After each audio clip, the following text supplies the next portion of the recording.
Hey guys, it's Gary Lee Stanley, your sales guy. Hey guys, we got less than 5 minutes, and our subject for today is selling how to build customer relationships. What did he say? I said selling how to build customer relationships. See, a lot of times in furniture, people just think about the now. They think about this particular sale. They don't look at the big picture. And a lot of times they lose an opportunity to have another sale in the future. It's really important. And how you have a conversation with your customers comes across in a positive way if you care not just about right now, but what are they thinking about investing in the future.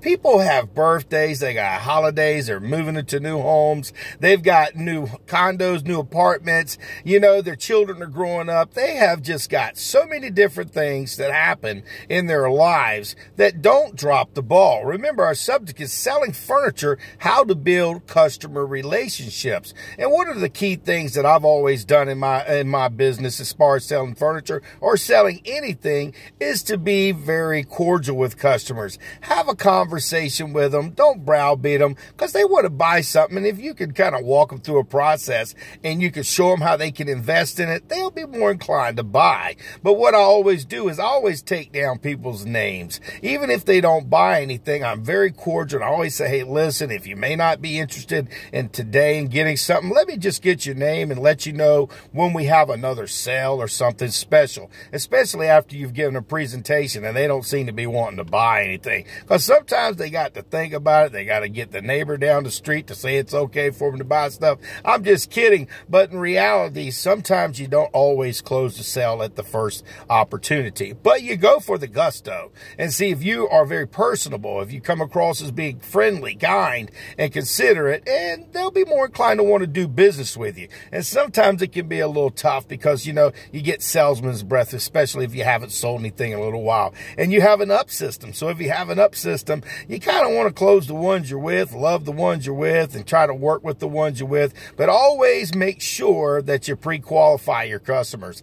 If you don't pre-qualify your customers, you could be sitting there for hours and not get a dang thing. And just because somebody looks like they got money, don't mean they got no money, honey. And you can't judge a book by its cover, because I've seen some people that look pretty doggone rough, and then they pull up their shirt and they got like thousands of dollars. So never underestimate your customers. Remember, selling how to sell furniture, but how to build customer relationships. You know, just be kind of nice, you know, kind of cordial. Be listening, always attentive, because listen to what they're talking to each other. Because sometimes husbands and wives, significant others, they'll share information in between each other. And if you have a good ear, write it down. They were looking at this. They were looking at that. They were thinking about it. And you ask questions. Well, who's it going to be for? Is it for you, a family member? Are you buying a gift? Are you thinking about remodeling your home? What's going on in your particular life? And you're being cordial. And after a while, people kind of let you in a little bit. At first, they'll have this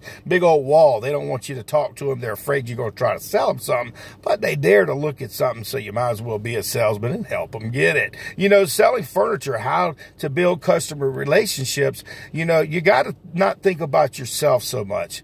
You got to think about the customer. And if you're just thinking about yourself right now, you're just going to sell just for the short term.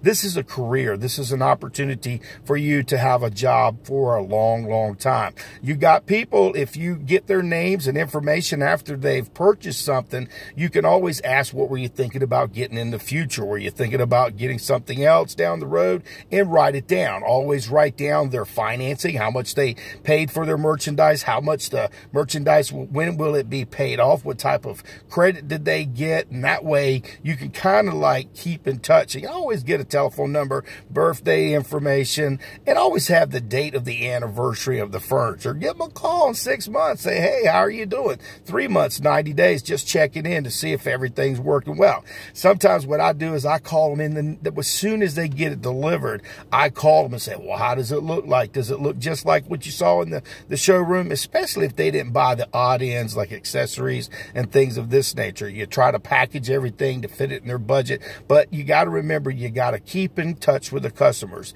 They say you at least have to have 18 touches, so that way you can keep selling to your customers. And they'll remember you because you're very personable. And our subject for today, within less than 5 minutes, is selling how to sell furniture and building relationships. Just be yourself, be kind, and always ask for the order. But always remember, get a referral, get a telephone number. Do they know anybody else who might be interested in buying? So do me a favor, go out there and sell something. This is Gary Lee Stanley, your sales guy. And we just had a great conversation about selling furniture, how to build customer relationships. So I hope you can build them. All right.